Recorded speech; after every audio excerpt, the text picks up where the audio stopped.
옛날 어느 마을에 창가에 걸린 새장 속에서 카나리아가 즐겁게 노래를 부르기 시작했습니다. 이 카나리아는 항상 밤이 되면 노래를 불렀습니다. 그래서 다른 동물들은 너무나 힘들었습니다. 낮에는 뭘 하다가 밤에 시끄럽게 노래를 부르는지 동물들은 잠을 자지 못했습니다. 그러던 어느 날 다람쥐가 나타났습니다.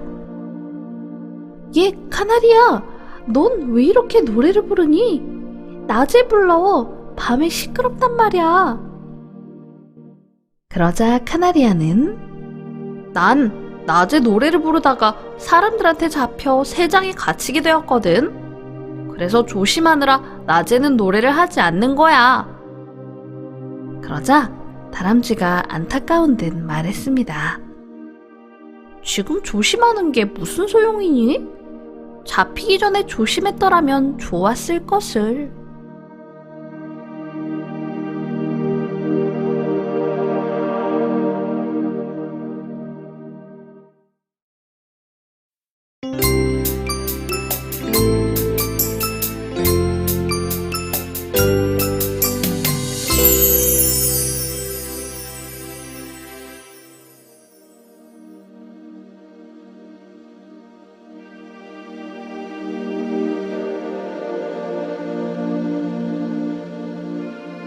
옛날에 코 없는 신랑과 입 큰 각시가 살았습니다. 이 부부는 낮에는 밖으로 돌아다니기가 힘들었습니다. 마을 사람들이 모두 쳐다보거나 수군거리기 때문이었습니다. 그러던 어느 날 이웃 마을에 사는 친구가 생일 잔치를 한다고 편지를 보내왔습니다. 부부는 고민이었습니다. 생일잔치 가봐야 놀림감밖에 안 되는데 이를 어쩌지? 코 없는 신랑과 입 큰 각시는 걱정이 태산이었습니다. 잔치에 가면 친구들에게 놀림거리가 될 것이 분명했기 때문입니다. 옳지, 여보, 좋은 생각이 났어요. 입 큰 각시가 코 없는 신랑에게 웃으며 말했습니다. 코 없는 신랑은 궁금해하며 그것이 무엇이냐 물었습니다. 당신 코는 양초를 녹여서 만들면 될 거고 제 입에는 밀가루 반죽을 붙이고 그 위에 분을 바르면 아무도 모를 거예요. 옳거니, 그러면 되겠군. 부부는 기뻐하며 얼굴에 치장을 하기 시작했습니다. 그리고 무사히 친구 생일잔치에 갈 수 있었죠. 코 없는 신랑과 입 큰 각시는 친구에게 인사를 하고 맛있는 음식들을 먹기 시작했습니다. 그런데 이게 웬일인가요? 잔치에 온 사람들이 부부를 보며 웃기 시작했어요. 왜일까요? 그 이유는 바로 따끈따끈한 음식 때문에 신랑 코에 붙어있던 양초코가 녹아내리기 시작한 것이었어요. 그런데 마침 그것을 본 각시가 너무 웃다가 입가에 붙은 밀가루 반죽이 뚝뚝 떨어져 버리기 시작했어요. 그 광경을 본 사람들은 저마다 한마디씩 하기 시작했습니다. 아하, 저 사람 입은 염을 먹는 소입이네요. 저 사람 코는 돼지 코네요. 결국 부부는 창피만 당하고 집으로 돌아오고 말았습니다. 신랑이 말했습니다. 우리 이제부터는 그냥 생긴 대로 삽시다. 그래요, 별 수 있나요? 부부는 오늘 있었던 일을 떠올리며 재미있는 추억으로 삼기로 했습니다. 그리고 그 후 입 큰 각시와 코 없는 신랑은 남의 시선에 더 이상 신경 쓰지 않고 이웃을 도와주며 착하게 살았답니다.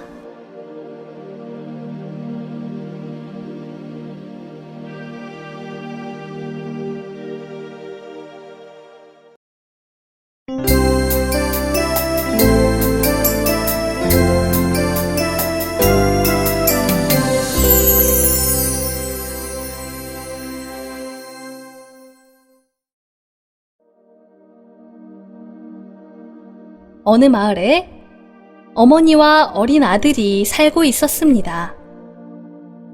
하루는 아들이 어머니에게 울먹이며 말했습니다. 어머니, 우리 집은 왜 이리 가난한가요? 그게 무슨 말이야? 다른 집처럼 잘 살면 저도 지금보다 더 공부도 잘하고 행복할 것 같아요.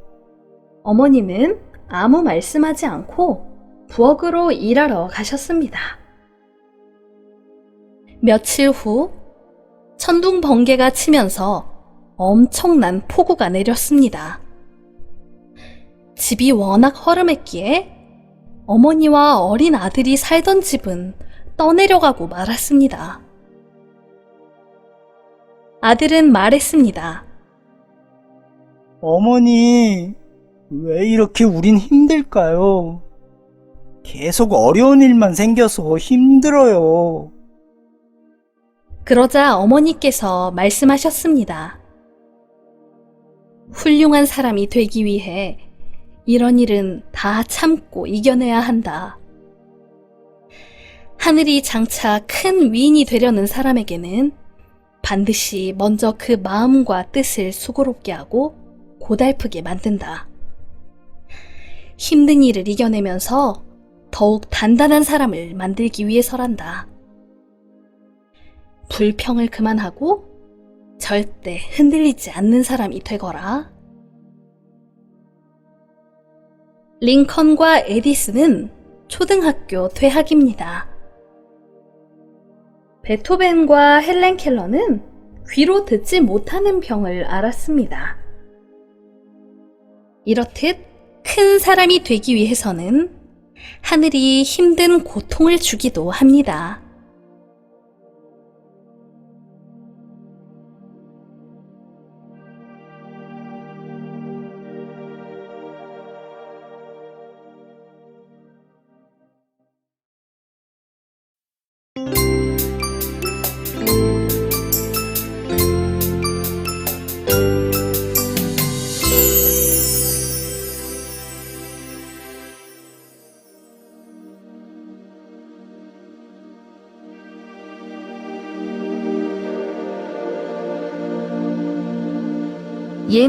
옛날에 토끼가 살고 있었어요. 토끼는 항상 걱정이 있었습니다. 바로 호랑이가 숲속의 동물들을 잡아먹기 때문에 언젠가 자신도 잡아먹힐 거란 생각에 늘 고민이었습니다. 그러던 어느 날 토끼가 집에 있는데 호랑이가 나타났어요. 그리고 토끼에게 오늘 널 잡아먹어야겠다. 그런데 토끼가 뭘 먹고 있는 것 같았습니다. 이봐, 토끼. 너 지금 뭐 먹냐? 떡이요? 떡? 네, 호랑이 아저씨도 떡 드실래요? 나야 좋지. 그러면 떡을 만들 거니까 조금만 기다리세요. 따뜻하게 해서 먹어야 해요. 그래. 그러면서 토끼는 떡처럼 생긴 동그란 조약돌을 집어 불에 넣었습니다. 이 떡이 다 익으면 꺼내 먹는 거예요. 하지만 전 잠시 저쪽에 다녀올 때가 있으니 나갔다 올게요. 그새 혼자 먹으면 안 돼요. 토끼는 이렇게 신신당부를 하고는 집 밖으로 나갔습니다. 잠시 뒤 호랑이는 토끼를 기다릴 이유가 뭐가 있어? 호랑이는 구운 떡같이 생긴 돌을 집어 날름 삼켰지 뭐예요? 어떻게 되었을까요?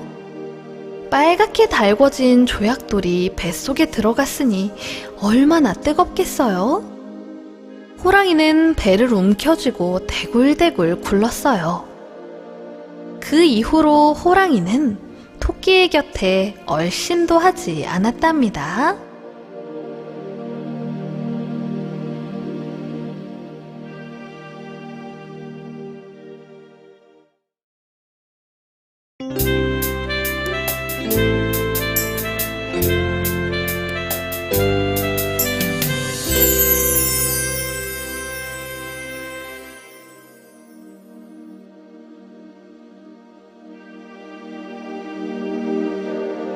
어느 숲에서 파리와 개미가 논쟁을 벌이고 있었습니다. 파리와 개미 둘 중에 누가 더 가치 있는가라는 문제를 놓고 말입니다. 논쟁이 끝나지 않자 둘은 신들의 왕 제우스 신에게 가서 물었습니다. 제우스 신이여, 불필요한 논쟁 때문에 골치가 아프니 해결해 주십시오. 먼저 파리가 주장했습니다. 겨우 땅이라 기어다니는 비천한 생물 한 마리가 감히 공중을 비상하는 파리와 같은 생물 취급받는 건 아니라고 봅니다. 개미를 좀 혼내주시기 바랍니다. 그러자 개미도 한마디 했습니다. 하늘을 날 수 있다고 땅에 기어다니는 모든 동물을 자기보다 못한 존재로 생각하는 건 문제가 있습니다. 듣고 있던 파리는 더욱 목에 힘을 주어 말하였습니다. 신이시여, 저는 황궁에 자주 출입하고 각종 호화로운 연회의 주변 자리를 차지합니다. 제사 지낼 때 나오는 귀한 음식을 먼저 맛을 보고 황제와 대신들의 머리 위를 날아다닌다고요. 그런데 한낱 개미 주제에 만나기만 하면 귀에 못이 박히게 모름지기 태어났으면 부지런하게 살아야 한다며 개미가 저를 가르칠 자격은 없지 않습니까? 그러자 개미도 목에 힘을 주며 말하길, 뭐라고? 파리 네 생활은 그렇게 자랑스러울 게 없을 텐데? 네 발이 닿는 건 전부 더러워지기 때문에 사람들은 네가 와서 앉기만 하면 더럽다며 아주 싫어하지. 제발 잘난 척 좀 그만해. 난 너와 달리 항상 열심히 일해서 풍성한 먹이를 얻지. 난 아무 근심 걱정도 없이 살 수 있어. 우리 여기까지 하자. 난 그만 일하러 가야 해. 이렇게 한가하게 쓸데없는 이야기나 한다고 해서 내 창고의 양식이 늘어나는 건 아니니까. 제우스 신은 파리에게 말했습니다. 파리야, 네가 개미에게 좀 배워야 할 것 같구나. 파리는 아무 말 없이 먼 곳으로 날아갔답니다.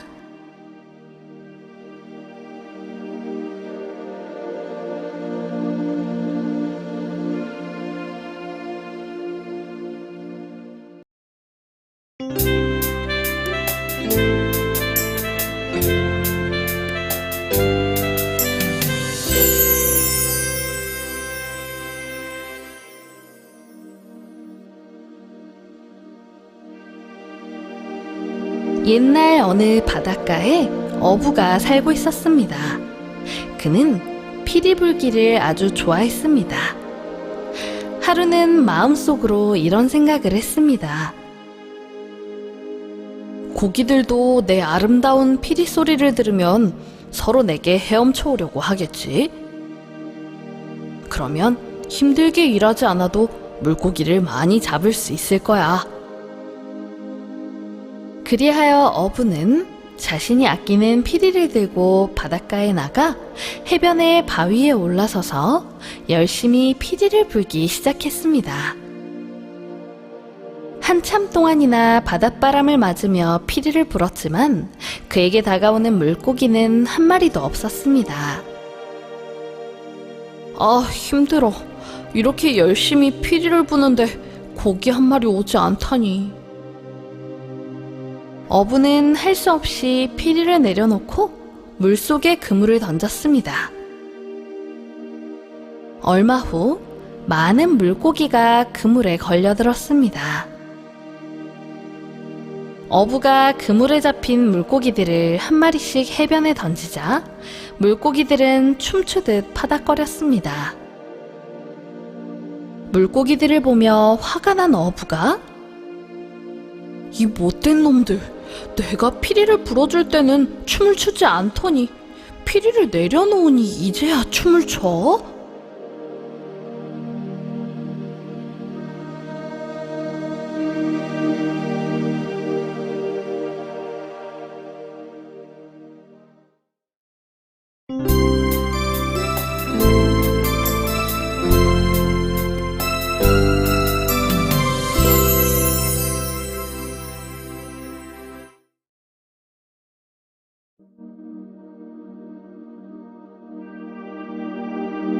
옛날 어느 마을에 학식이 많은 가난한 사람과 학식이 없지만 부유한 사람이 살고 있었습니다. 두 사람은 가끔 서로 다른 견해 차이로 싸우곤 하였습니다. 어느 날 가난한 자가 부자에게 말했습니다. 이보게 부자 양반, 당신 공부 좀 해야 되지 않겠나? 돈이 많은 것도 중요하지만 정말 중요한 것은 학식이 있어야 된다네. 그래야 충분히 존중을 받을 수 있다 이 말일세. 그러자 부자는 가난한 자를 보며 말했습니다. 물론 자네 말도 맞아. 하지만 당신 학식이 많다고 누가 당신한테 밥 한 끼 사준 적이 있나? 그렇게 열심히 공부하고 책도 많이 읽었는데 당신 지금 어떻게 됐나? 여전히 못 입고 못 먹고 가난하지 않나? 난 책을 많이 읽지는 않았지만 여전히 부자로 잘 살고 있다네. 이렇게 가난한 자와 부자는 서로 다른 의견으로 충돌하였습니다. 얼마 후 나라에 전쟁이 일어났습니다. 집은 모두 불타버렸고 사람들은 고향을 등지고 다른 곳으로 떠나야 했습니다. 돈이 많은 부자는 전쟁으로 인해 집이 불타는 바람에 모든 돈을 다 잃었습니다. 하지만 학식이 있었던 가난한 자는 그의 지혜를 필요로 하는 사람들이 많아 가는 곳마다 존경을 받았습니다. 부자는 그 모습을 보고 학식도 중요하다는 것을 깨달았습니다.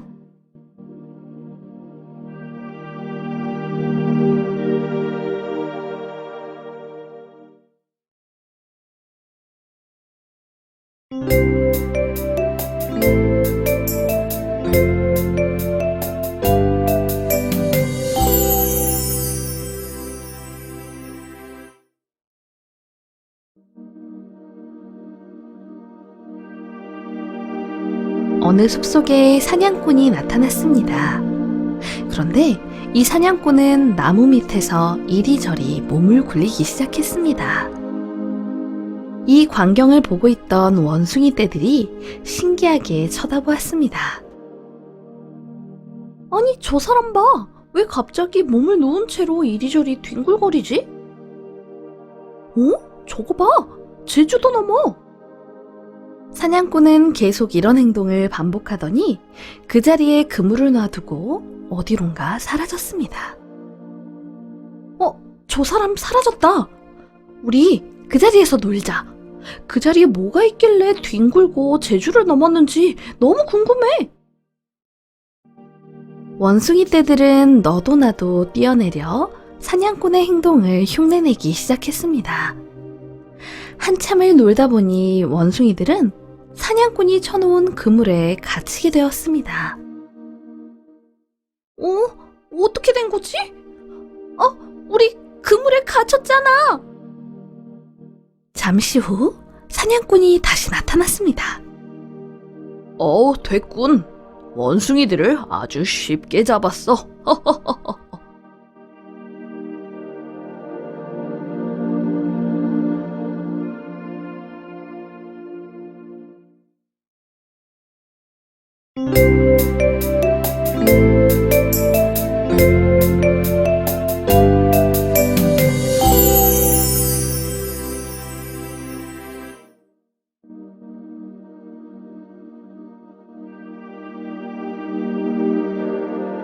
옛날 어느 나라의 왕이 몹쓸 병에 걸렸습니다.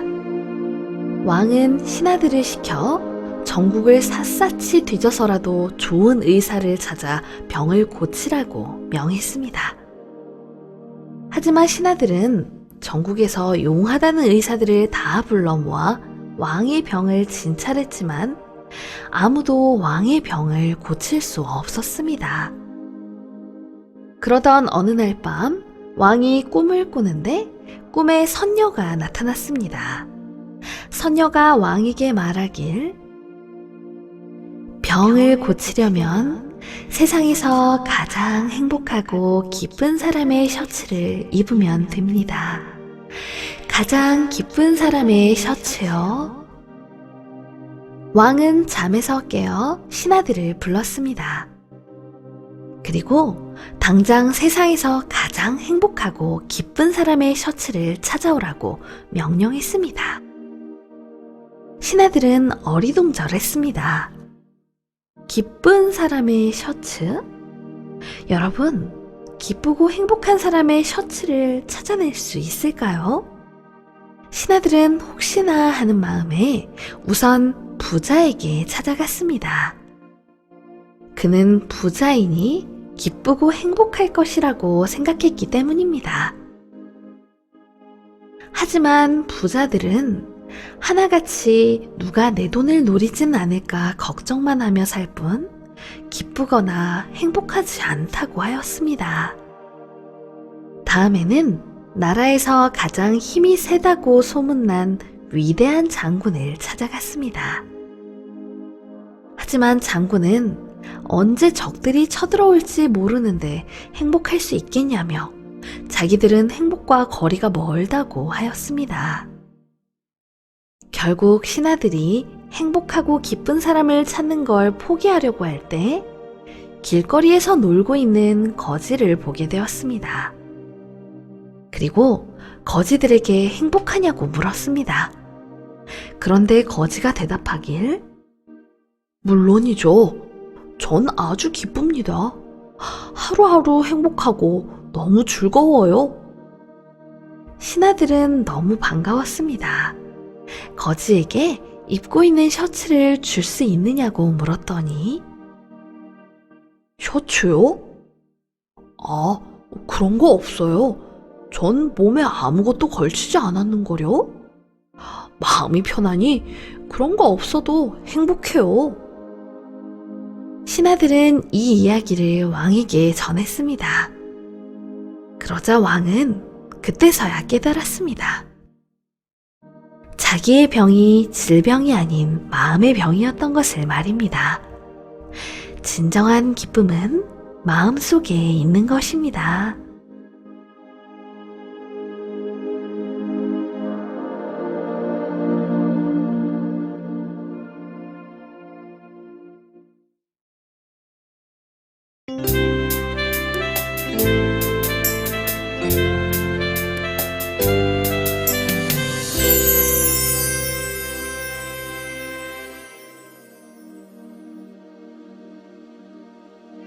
옛날 어느 마을에 절친한 친구 둘이 길을 가고 있었습니다.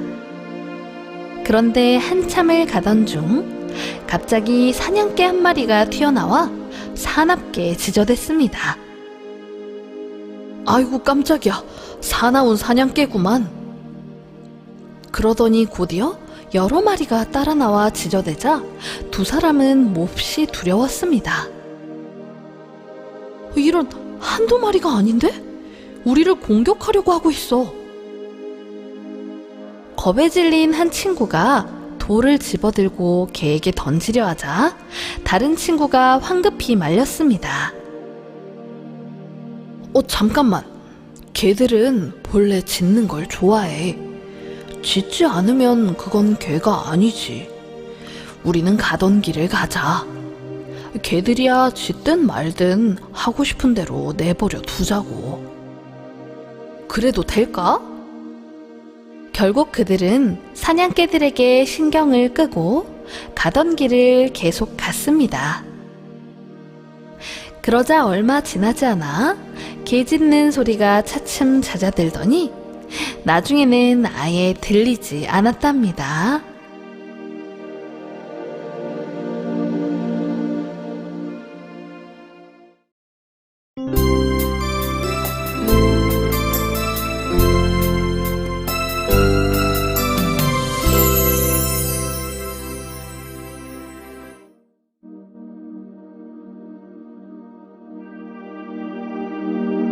아주 먼 옛날 하늘의 신 중에 평소 사람들이 자신을 얼마나 존경하는지 몹시 궁금했던 헤르메스 신이 인간의 모습으로 변신해 지상으로 내려왔습니다.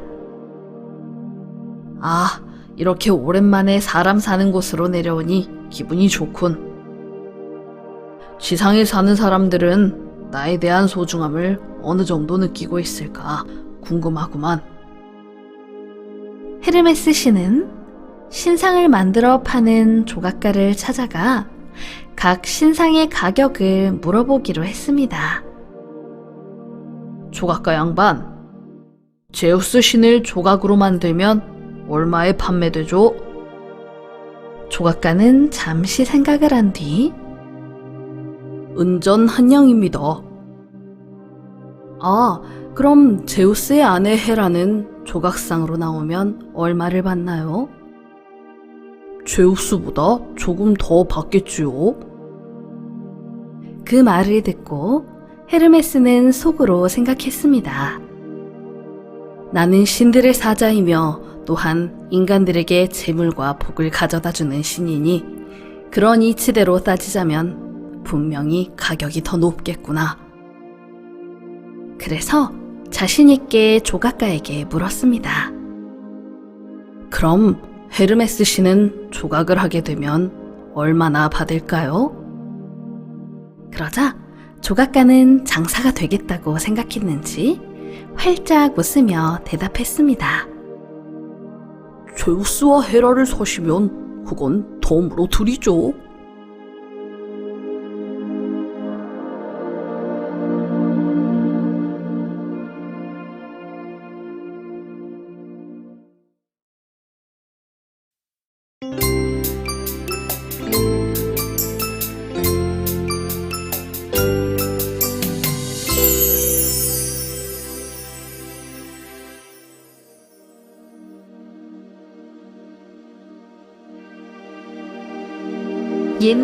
옛날에 가난한 총각이 혼자 살고 있었습니다.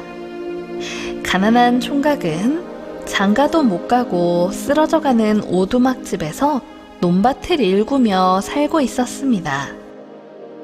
집이 어찌나 허술하던지 화장실도 없어서 추운 겨울이 되면 그냥 뒷문을 열고 뒷산 쪽에 대고 볼일을 보곤 하였습니다.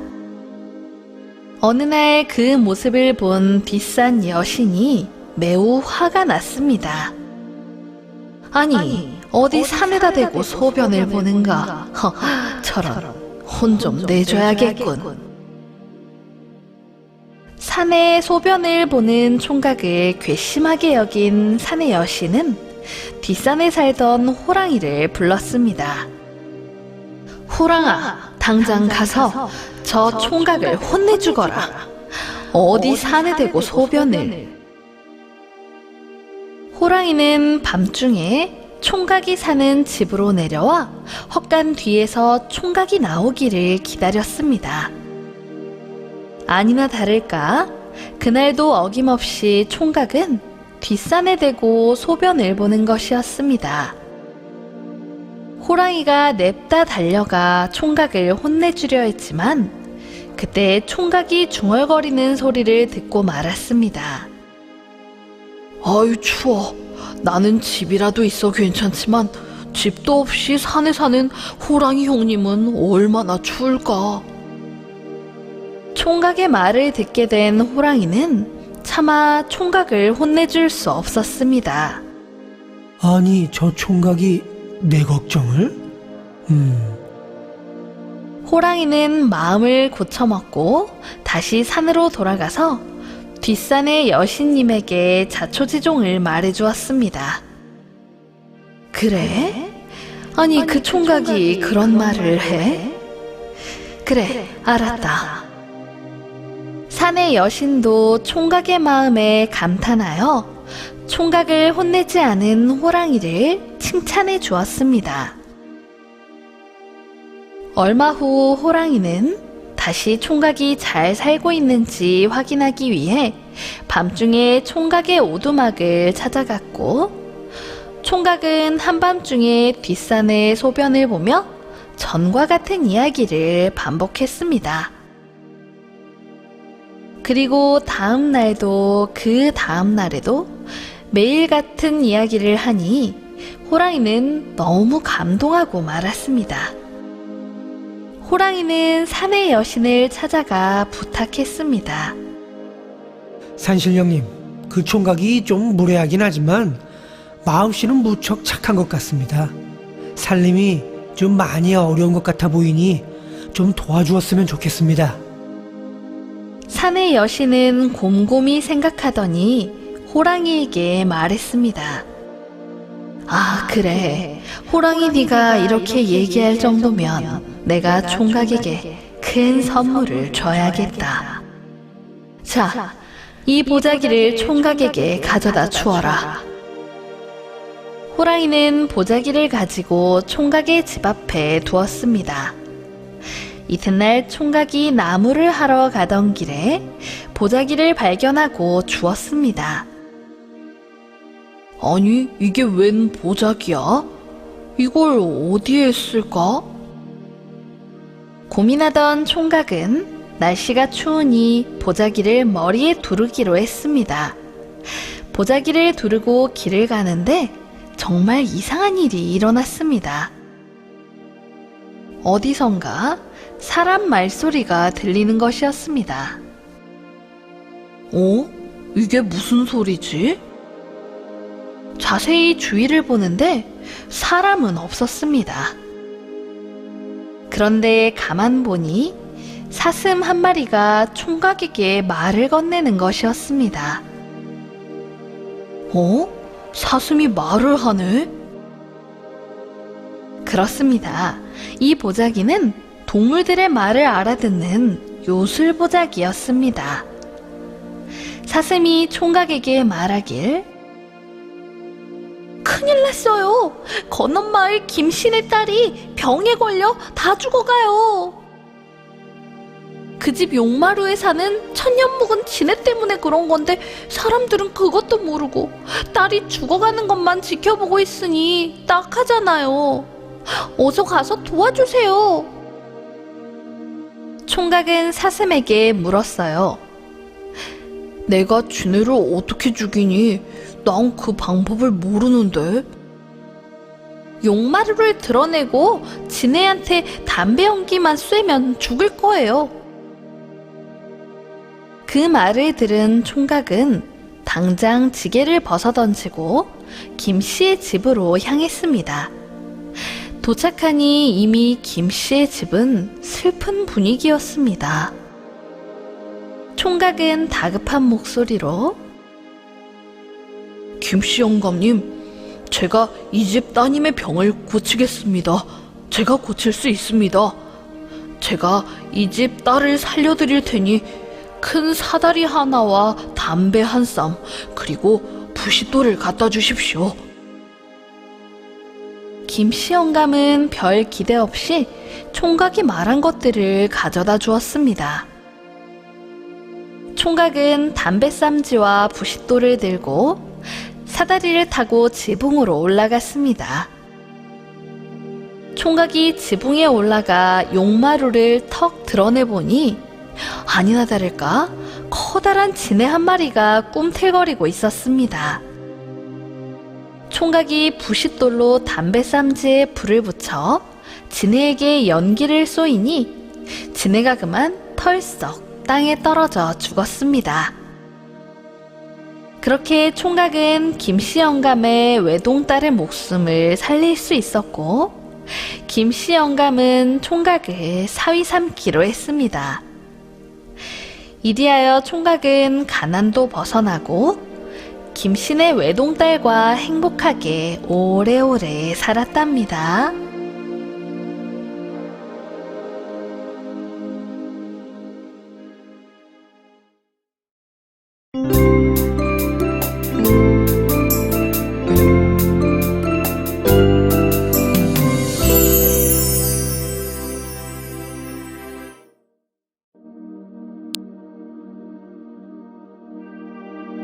옛날 어느 마을에 효자가 살고 있었습니다.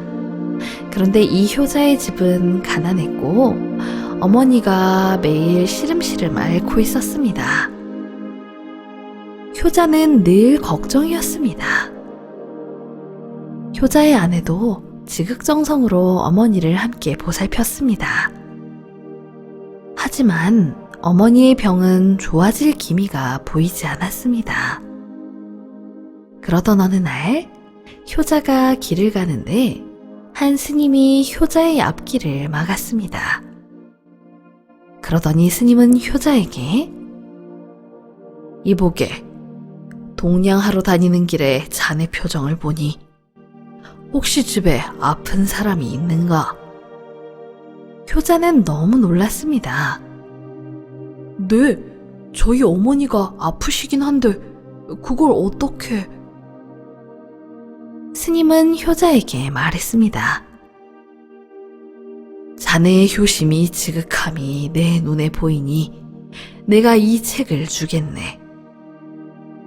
자네 어머니의 병을 고치기 위한 방법은 단 하나. 뒷산에 사람만한 크기의 지렁이를 100마리 잡아 어머니에게 드리면 이 병은 나을 수 있다네. 단 사람의 힘으로는 안 되니 호랑이로 변신을 해야 하네. 그 방법이 이 책에 나와 있네. 효자는 믿고 싶지 않았지만 어머니의 병을 낫게 하려면 어쩔 수 없었습니다. 스님은 효자에게 잘 읽어보게. 호랑이로 변하고 사람으로 되돌아오는 주문이 매일매일 다르네. 이 책을 꼼꼼히 잘 읽고 어머니에게 효도하길 바라네. 효자는 매일매일 그 책을 읽고 도수를 배워 밤에 몰래 호랑이로 변신하여 지렁이를 잡아다가 어머니께 드렸습니다. 어머니는 하루하루 건강을 되찾는 듯 했습니다. 그러다 아내가 남편을 수상하게 여겼습니다. 밤마다 밖을 나가고 무슨 책을 읽는 것 같이 보였는데 당연히 이상하게 생각할 수밖에요. 남편을 수상하게 여긴 아내는 남편의 행동을 엿보게 되었습니다.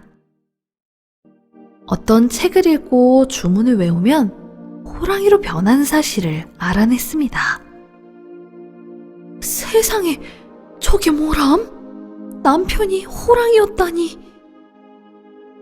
며칠 뒤 아내는 남편이 호랑이로 변하는 것이 싫어서 남편이 밤에 나간 사이에 그 책을 불태워버렸습니다. 그러자 남편은 주문이 더 이상 통하지 않게 되었습니다. 지렁이를 잡고 빨리 어머니에게 가야 하는데 책이 없어져서 주문이 통하지 않았던 겁니다. 결국 남편은 사람의 모습으로 돌아오지 못하고 평생을 호랑이의 모습으로 살아야만 했답니다.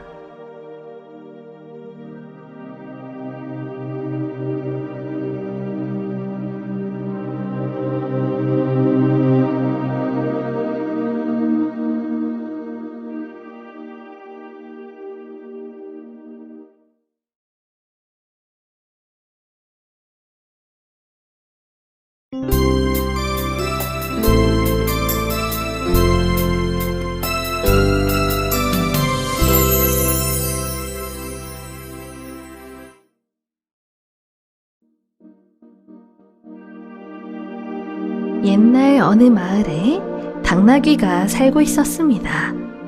그런데 이 당나귀는 항상 불만이 하나 있었습니다. 아, 내 귀는 왜 이렇게 생겼을까? 다른 당나귀들은 귀가 길고 멋진데 내 귀는 짧고 밉게 생겼어. 그러던 어느 날 마을에서 아주 유명한 화가가 우연히 당나귀를 발견했습니다. 그리고 화가는 당나귀를 집으로 초대했습니다. 어린 당나귀는 너무나 기쁘고 흥분되어 온몸이 다 떨릴 정도였습니다. 마을에서 가장 유명한 화가가 집에 초대하여 밥도 주고 차도 마시게 해주고, 그리고 당나귀는 몇 번이고 화가의 집에 초대받았습니다. 이리하여 당나귀는 머리를 높이 치켜들고 숲속을 뛰어다니며 만나는 사람마다 자랑을 늘어놓았습니다. 얼마 후 당나귀의 말은 화가의 귀에까지 들어갔고 그는 얼른 당나귀를 찾아와 해명했습니다. 당나귀야, 너무 크게 오해를 했구나. 나는 너의 귀를 그리려고 계속 집에 초대한 거야. 너의 귀는 다른 당나귀에 비해 좀 특이하지 않니? 그러니까 네가 우리 집에 와서 차를 마실 수만 있다면 나는 아주 기쁠 거야. 기다란 귀가 달린 당나귀는 별로 신기할 게 없지만 네 귀만은 정말 희한하게 생겼거든. 이런 귀는 다른 당나귀한테서 찾기 어려워.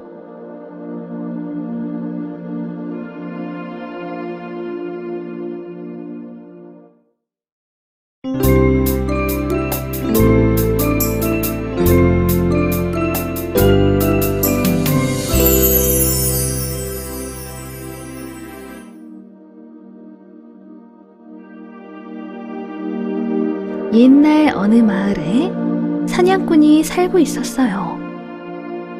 이 사냥꾼은 아주 성능 좋고 튼튼한 활을 갖고 있었답니다.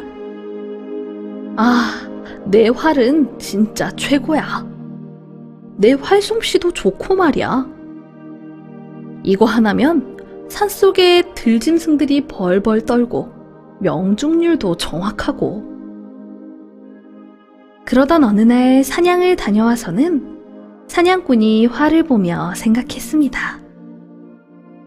활이 뭔가 좀 멋들어진 구석이 없는데 활을 좀 꾸며볼까? 사냥꾼은 활의 모양을 더 멋지게 만들기 위해 예술가를 찾아갔습니다. 이보시오, 내 활을 멋지게 예술작품으로 꾸며주시오. 멋있는 그림 조각을 활에 넣어주시오. 예술가는 활에 그림 조각을 넣을 수는 있으나 활이 제대로 기능을 할지 모른다 하였습니다. 활에 조각을 하게 되면 활의 본 기능이 손실될 수 있기 때문이죠. 하지만 사냥꾼은 그런 건 걱정 말고 내 활을 멋진 작품같이 만들어 주시오. 며칠이 지났습니다. 사냥꾼은 멋지게 변한 자기 활을 들고 너무나 기뻐하였습니다. 이야, 역시 내 활이 세상에서 제일 멋질 거야. 사냥꾼은 기대감에 꽉 차 있었습니다. 새롭게 변한 활을 시험해 보려고 시위를 당겼습니다. 그런데 갑자기 뚝 소리와 함께 활은 두 동강이 나버렸습니다. 아이고, 멀쩡한 활을 내 욕심 때문에 더 멋지게 만들려다가 아예 망가져 버렸구나.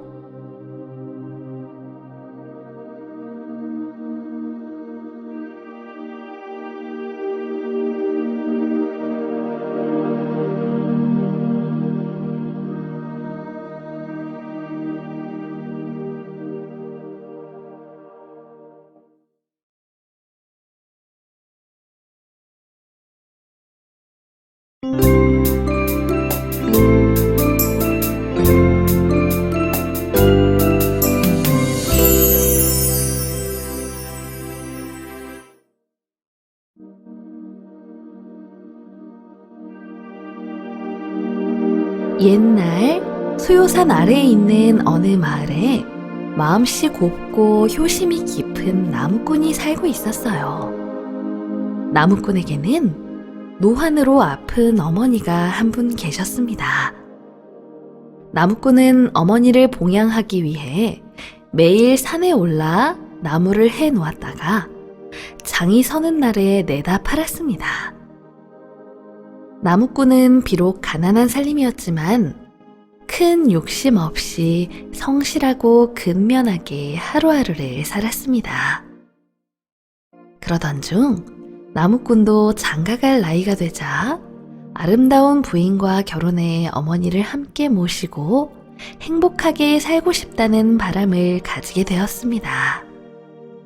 한편 마을 사람들 사이에서 언제부터인가 한 가지 떠도는 소문이 있었어요. 바로 소요산 삼봉 깊은 곳에 황금알을 낳는 닭이 있다는 소문이었습니다. 그 닭을 잡은 사람이 큰 부자가 되었다는 소문도 있었습니다.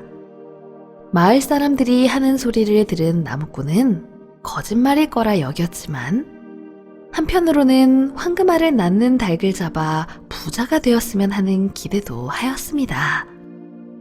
그래서 나무를 하러 산에 올라갈 때마다 나무하는 일은 뒷전으로 미룬 채 열심히 그 주위를 살피는 버릇이 생기게 되었죠. 어느 날 나무를 하러 산에 올라간 나무꾼은 나무를 하지 않고 황금알을 낳는 닭을 찾느라 시간을 다 허비하고 어둑해질 무렵이 되어서야 산에 내려오게 되었습니다. 한참 산에 내려오고 있는데 바로 앞 바위 위에 커다란 닭이 앉아 있었습니다. 처음에는 자신의 눈을 의심했죠. 아, 맞다. 그래. 저것이 바로 황금알을 낳는 닭이로구나. 나무꾼은 그때서야 황금알을 낳는 닭을 잡으려는 생각을 하였습니다. 나무꾼은 닭을 잡기 위해 바위 옆으로 뛰어갔어요. 그러나 닭은 이미 바위 위에서 뛰어내려 어디론가 사라지고 없었습니다. 이 닭이 어디 갔지? 나무꾼은 매우 아쉬워하면서 정신없이 바위 주변을 살폈죠. 아이고, 닭 찾다가 집에도 못 가겠구만. 아무리 나무꾼이 닭을 찾아봐도 닭의 흔적조차 찾을 수가 없었습니다. 나무꾼은 힘없이 앉아있다가 문득 생각이 났습니다. 아, 이것은 산신령님께서 나의 어리석음을 깨우쳐 주시려는 교훈일 거야. 평소대로 열심히 일이나 할 것이지. 황금알을 낳는 닭을 잡으려는 헛된 생각을 버리라는 뜻인 거야. 그 일이 있은 후부터 나무꾼은 더욱 부지런히 일하여 살림을 늘리고 어머니를 편안하게 모시며 행복하게 살았다고 합니다. 또한 그때부터 황금알을 낳는 닭이 앉았던 곳을 황금바위라 부르게 되었다고 합니다.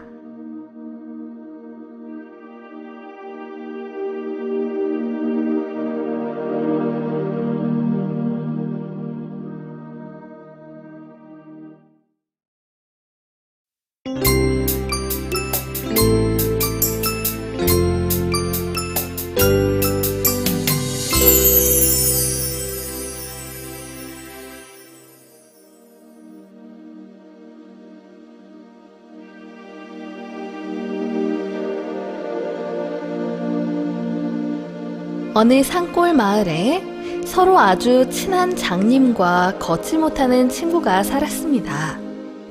그러던 어느 날 장님이 걷지 못하는 친구 집에 찾아와 말했어요. 이보게 친구, 이러고 있을 때가 아니네. 어서 나와 같이 나가세. 저 산 너머 아주 용한 의원이 있다는 얘기를 들었거든. 자네의 아픈 다리를 고쳐줄지도 몰라. 걷지 못하는 친구가 말하길, 그래?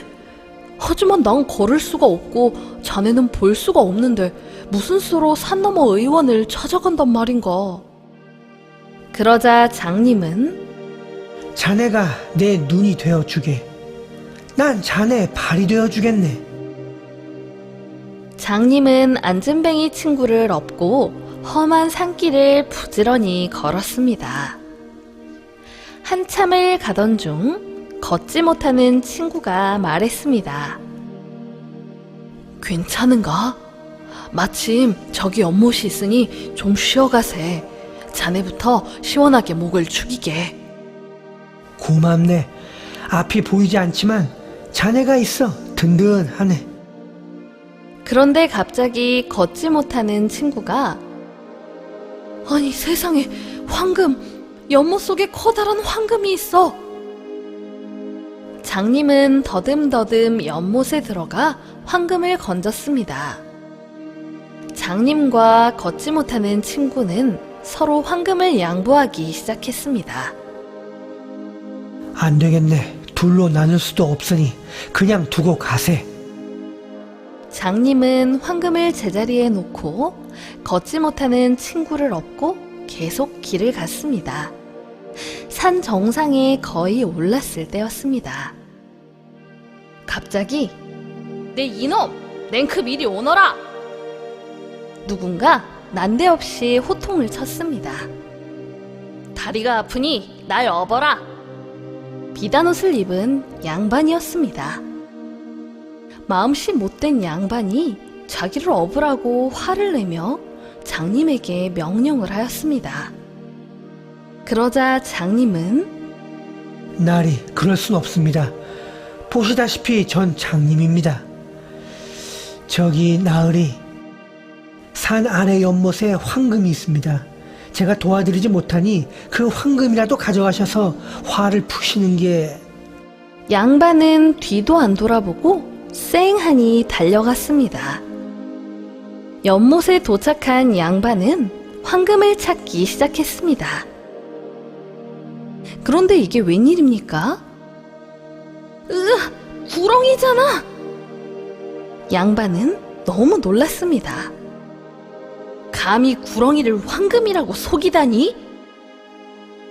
양반은 장님과 걷지 못하는 친구에게 다시 찾아와 크게 화를 내고 가버렸습니다.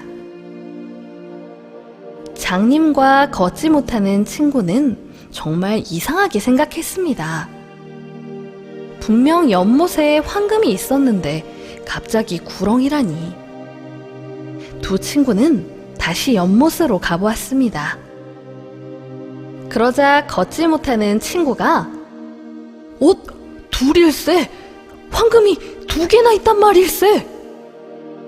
그 말을 들은 장님이 깜짝 놀라자 갑자기 지금까지 보이지 않았던 눈이 보이기 시작했습니다. 내 눈이 보여. 앞이 보인다고. 내 눈이 보인다고. 잠시 후 우지끈 소리가 나더니 안진뱅이의 다리가 펴졌습니다. 세상에, 내 다리가 쭉 펴졌네. 이것 보게, 내가 걸을 수가 있네. 걷지 못하는 친구와 장님은 얼싸안고 기쁨의 눈물을 흘렸습니다. 두 사람은 황금을 팔아 큰 부자가 되었고 그 후에도 서로 아끼며 행복하게 살았어요. 욕심 많은 양반에게는 연못의 황금 대신 구렁이가 보였고 마음씨 착한 장님과 걷지 못하는 친구에게는 황금이 2개로 늘어나고 서로의 병이 치료되기까지 했습니다.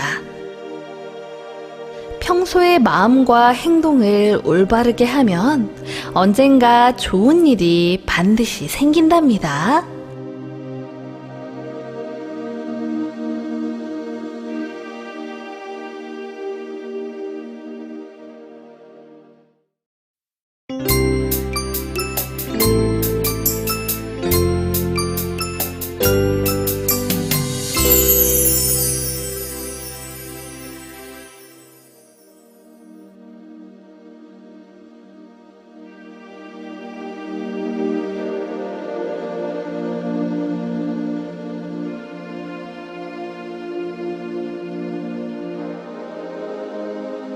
옛날에 나무꾼 부부가 살았습니다. 그런데 나무꾼의 부인은 수다쟁이였습니다. 아주 작은 일까지도 온 동네방네 퍼뜨리고 다녔습니다. 어느 날 나무꾼은 평상시와 같이 나무를 하러 산으로 갔습니다. 그때 산에서 번쩍거리는 커다란 황금을 발견했습니다. 아니, 이건? 우와, 신난다. 이제 나는 부자가 되는 거야. 순간 나무꾼은 그의 부인이 수다쟁이라는 사실을 떠올렸습니다. 아차, 이를 어쩌지? 이 황금 덩어리를 보면 부인은 동네방네 떠들 거고, 그럼 도둑이 들어와서 이 황금 덩어리를 훔쳐갈지도 몰라. 이를 어쩌지? 나무꾼은 한참을 생각해 봤습니다. 그러다가 나무꾼에게 좋은 꾀가 떠올랐습니다. 옳지, 그러면 되겠구나. 나무꾼은 점심 도시락으로 싸온 주먹밥을 나뭇가지 위에 꽂아두었습니다. 그러곤 집으로 쏜살같이 달려갔습니다. 여보, 내가 방금 산에서 주먹밥 열리는 나무를 보았다오. 아내는 놀라면서, 네? 주먹밥이 열리는 나무요? 아유 참, 세상에 그런 게 어딨어요? 그럼 날 따라와 보시오. 내가 보여줄 테니. 나무꾼은 그의 부인을 데리고 아까 주먹밥을 꽂아둔 나무로 갔습니다. 아니, 세상에 이럴 수가. 이제 우리는 나무 하지 않아도 평생 먹고 살 수 있어요. 가만히 있자. 내가 지금 이럴 때가 아니지. 어서 가서 동네 사람들에게 알려야겠다.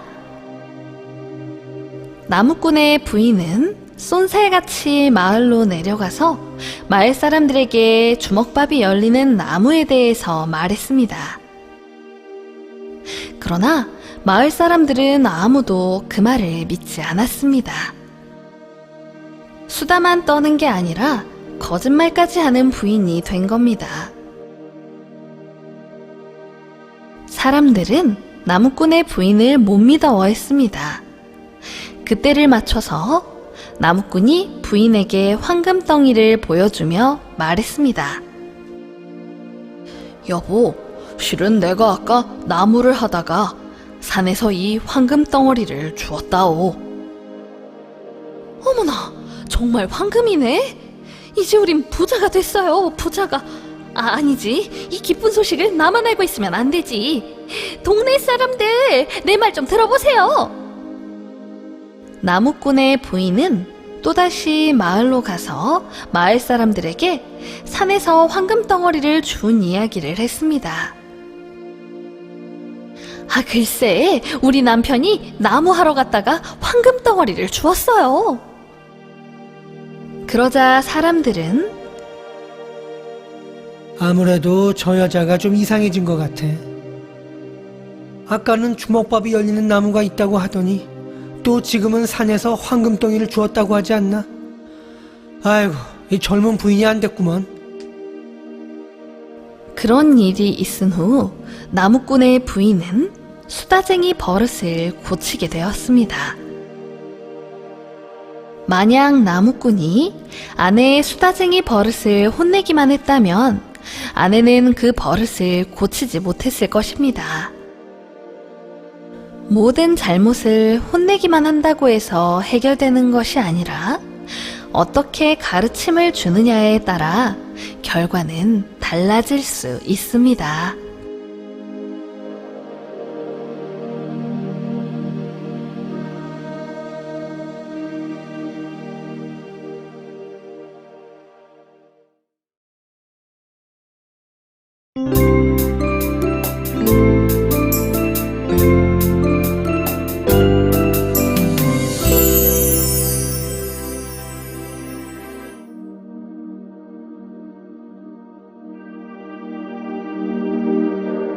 옛날 어느 마을에 효자가 살고 있었습니다. 효자는 아내와 함께 홀어머니를 봉양하며 살고 있었죠. 그러던 어느 날 어머니가 쓰러졌습니다.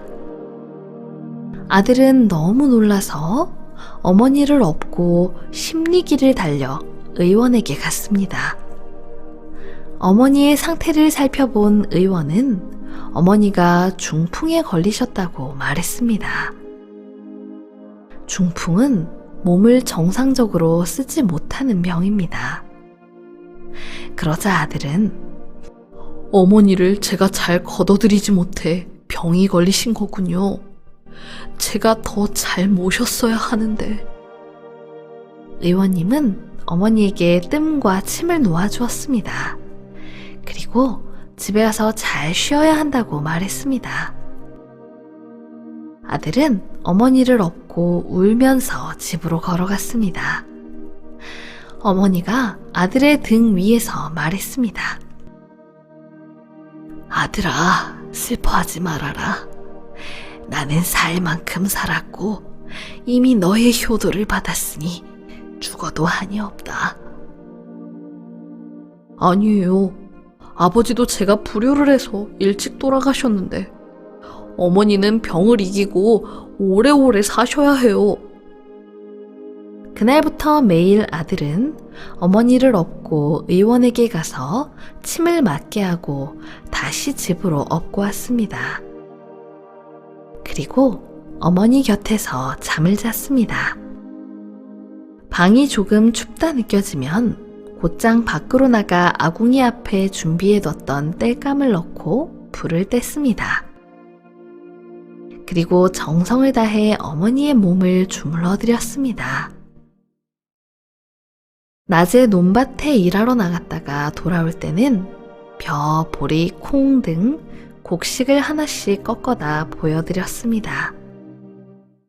이렇게 지극정성으로 모셨지만 몇 해를 못 넘기고 어머니는 돌아가셨습니다. 마을 사람들은 아들을 보며 어머니께서 효도를 받으며 돌아가셨으니 이보다 행복한 일은 없다며 아들을 위로했습니다. 그는 정성을 다해 장례를 모시고 3년 동안 매일 아침 어머니 산소에 가서 절을 하였습니다. 그리하여 많은 사람들의 칭송을 받았습니다. 마을 사람들은 이 효자를 그 마을의 긍지와 자랑으로 삼았답니다.